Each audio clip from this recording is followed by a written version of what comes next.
Right now at noon, a Kansas police department is facing criticism raiding a local newspaper's office and the home of the owner. We hear from the publisher's view. And aside from a stray cloud or two, we've got clear blue skies out there today. We're going to be a little warmer and the heat is back on. We'll talk about that in the forecast coming up. Plus, 4 staters with electric vehicles now have a new charging option. The 4 states' most watched news starts now. Good afternoon, and thank you for joining us on the KOAM News at Noon. I'm Caitlin O'Shaughnessy, and today's top story: an Iola drug investigation leads to the arrest of an Allen County man and woman, and authorities say it uncovered some disturbing discoveries.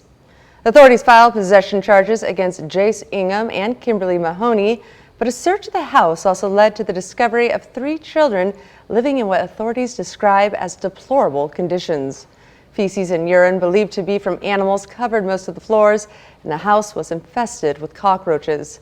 Investigators say all 3 children were unkept and visibly unclean, one appearing malnourished and extremely underweight. The children are now in protective custody. And the publisher of a newspaper in Marion County, Kansas, is speaking out about last week's police raid on his home and newspaper office. He says he's considering whether to take legal action, and says he's fielding phone calls from media outlets around the nation and the world. Reporter Nick Nelson has the latest. Marion County Record Eric Meyer. This is Marion County Record publisher Eric Meyer answering a phone call from the state of New York. The phones at the Marion County Record have been ringing off the hook from people around the country who are supporting them after this raid. Headlines have circled the globe after police raided the Marion County Record's newsroom, as well as Meyer's home, a raid Meyer calls unprecedented. He says he's in almost constant communication with his legal team to figure out what kind of litigation they should pursue, if any. Every attorney we've talked to says it. Every person who's read about this story says it. And there's no one, literally no one, who has said it was proper to execute this search warrant. And if there is, let them call me up and tell me. This all stems from an incident where reporters for the Record were kicked out of an event hosted by Carrie's Kitchen, owned by Carrie Newell. Reporters later discovered Newell had a suspended driver's license and a DUI, as she was trying to obtain a liquor license for her business.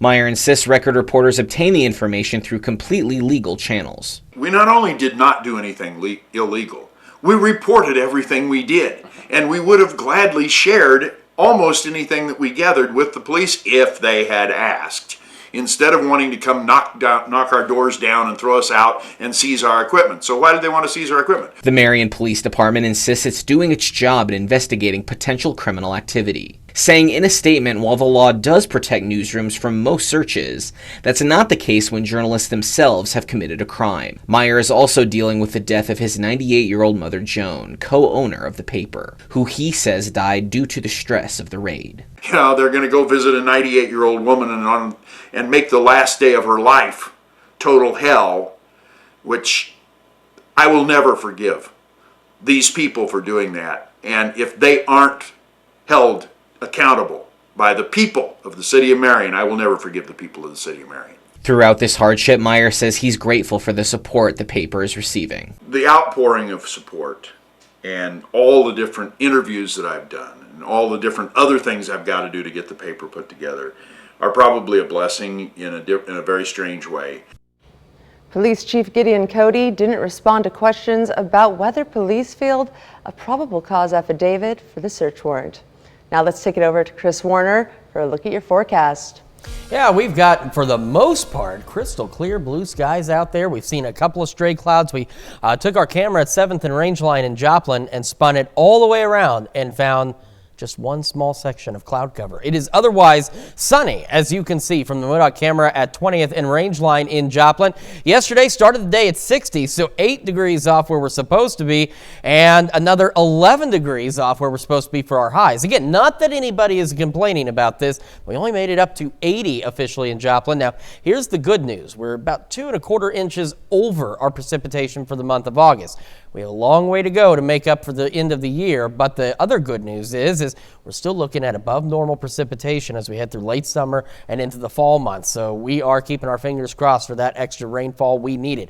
Right now, though, again, not bad. We got 79, Yates Center, Chanute, 80 in Parsons, 81 Sedan, 77 Miami, Joplin, 76 in Pittsburgh, Lamar, and Carthage, and a little cooler out to the east, 72 Monette, 73 in Cassville. We're still expected to be a bit warmer today, as we're starting to see, especially out to the west, but we're still going to be below average. So we've got another pretty nice day for us. We're going to stay below average, as we mentioned, but the temperatures will begin to heat up as we head into our Thursday, and they'll heat up even more heading into this upcoming weekend. We'll take a complete look at your forecast and just how hot it's going to get here in a few more minutes. Caitlin?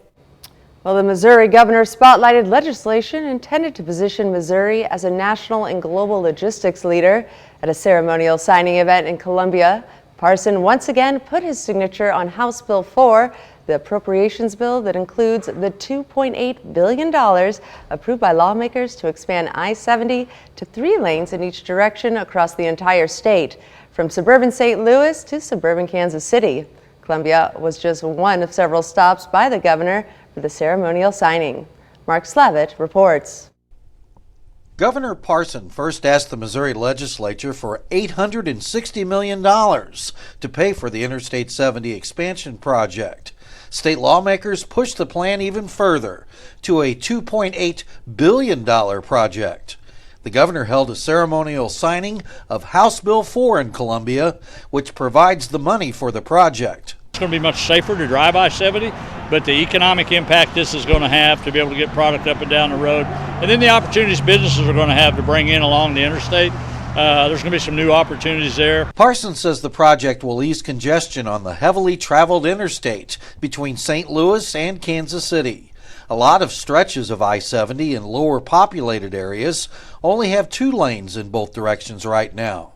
Project supporters say 3 lanes in both directions across the state will help prevent accidents and save lives. It's not only going to help Missouri from Kansas City to St. Louis, it's going to help all of the United States as much traffic as comes through our state, and we're really excited and looking forward to the 6 lanes across our state. I-70 is obviously the artery of Missouri, and it comes right through the middle of Columbia. And so any improvements that can be made to us obviously helps out our community, both during construction and then also for years to come. Governor Parson says construction on the Interstate 70 expansion project will begin next summer. The entire project will take about 6 to 7 years to complete. And 4 staters considering getting electric vehicles now have a new charging option. Liberty Utility holds a ribbon cutting for new electric vehicle charging stations. The chargers support any plug-in electric vehicle and offer 24/7 support and monitoring. This represents the first installation in Liberty's Ready to Charge program. The EV charging stations are located in downtown Neosho for easy access to and from Interstate 49. This will really give an opportunity to draw some of that traffic off the interstate that is traveling and get that EV charge. And it's great when folks are getting their car charged, they can visit the shops and the restaurants here on the square in downtown and really make Neosho a destination. Liberty's Ready Charge program launched in October 2022. And that's a look at today's top stories and weather in the 4-state region. Up next on KOAM News at Noon. One local high school goes tech. We see the new programs being offered this year. And later, we're making peanut butter and banana French toast bake in the Mr. Food Test Kitchen. Stay tuned.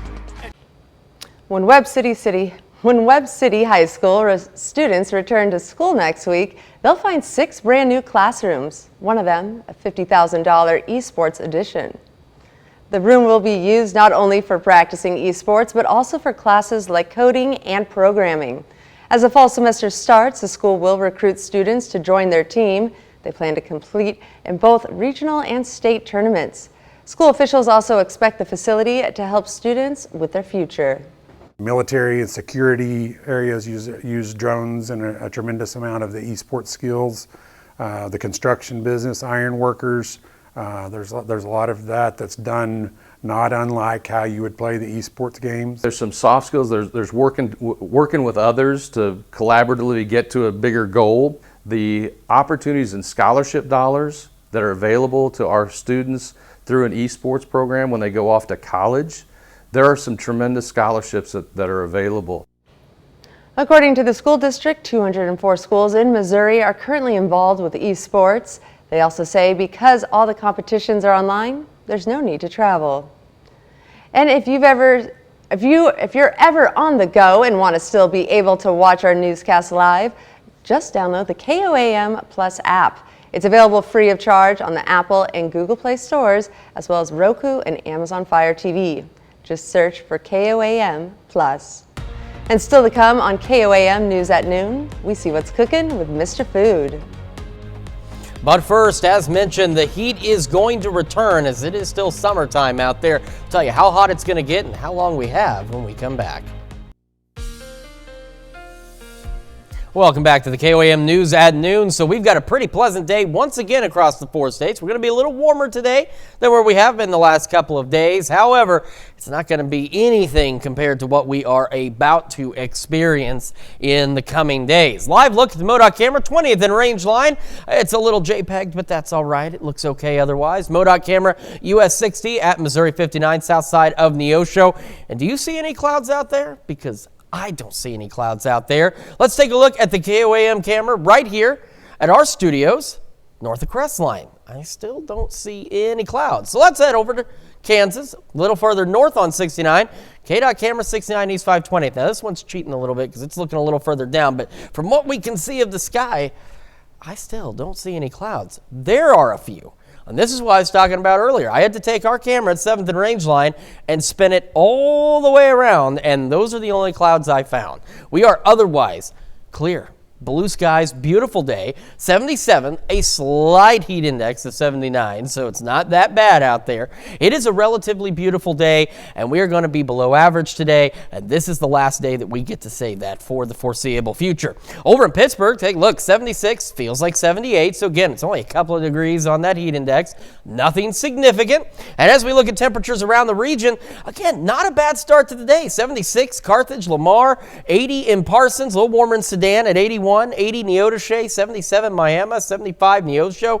A really nice start to the day, to be perfectly honest with you. So, as I mentioned, this is the last time that we get to say for the next several days, we're going to be below average today. Below average. Enjoy it, because it's the last time.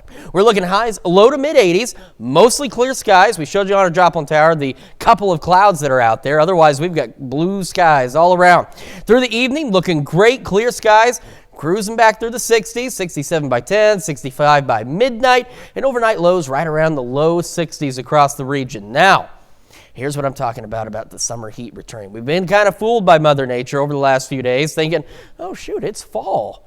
But it's not. It's still summer. And here's what we're talking about. Now, tomorrow, that's about normal. Yeah, it's hot. It's 91. I'm not going to lie. 90 is hot. But it's about normal. Friday, not too far off the pace for normal. And then we go into the weekend and head into the next work week. And that's where we get above normal. We only get a couple of days of, hey, this is somewhat what it's supposed to be like, before we go right back into the mid to upper 90s, closing in on 100 degrees.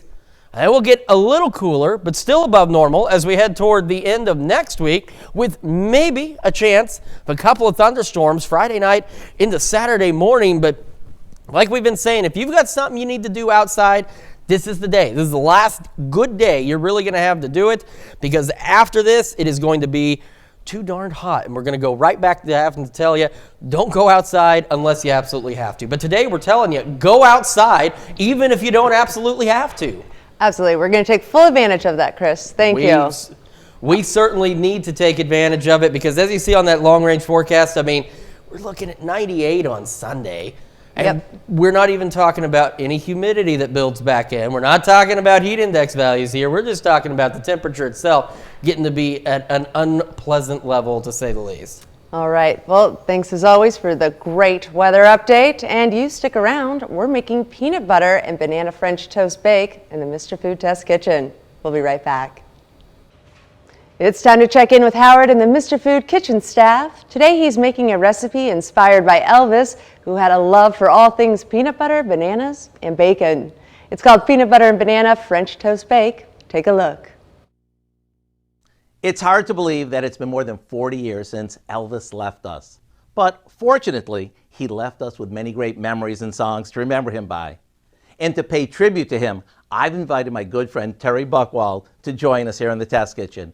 He's devoted his entire career to keeping the music and legend of Elvis alive. Welcome, Terry. Good to see you, Howard. Thank you. So glad to be here, especially on a day that many of us will never forget. I've seen your shows, and when you're on stage, it's like watching Elvis throughout the years. Thank you. That's my goal, to portray this legendary rock and roll artist through my performances. And our goal is to keep Elvis's love for Southern food alive, like with the recipe we're making today. Well, if it has peanut butter and bananas and bacon, Elvis would have loved it. As a matter of fact, this all-in-one breakfast bake has all three of them. One forkful, and you'll be all sugar.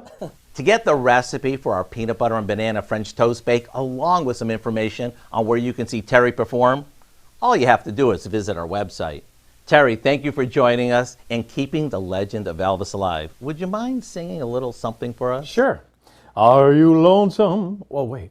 Are you hungry tonight? Ooh, it's so good. To find this recipe, along with many others, just head over to our website at KOAMnewsnow.com and click on Mr. Food. Now here's a look at the 4-state market prices.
All right, so again, this is our last below average day as we have highs in the low to mid 80s.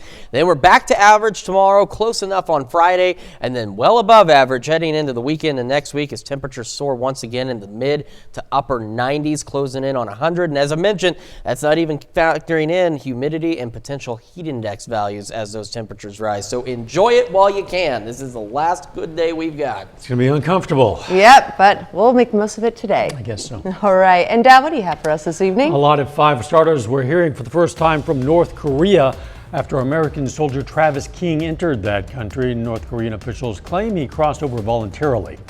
Plus, Mercy Hospital introduces a new program that'll meet the demands of those seeking mental health providers. And school buses play an essential role in getting our kids to and from school.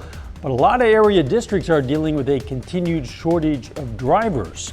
Hope you'll join us for those stories. A lot more, of course. It's coming up today on KOAM News at 5. Wonderful. Well, that all sounds great. Look forward to that broadcast. And thank you for joining us for the KOAM News at Noon. We'll see you right back here at 5. You have a great rest of your day.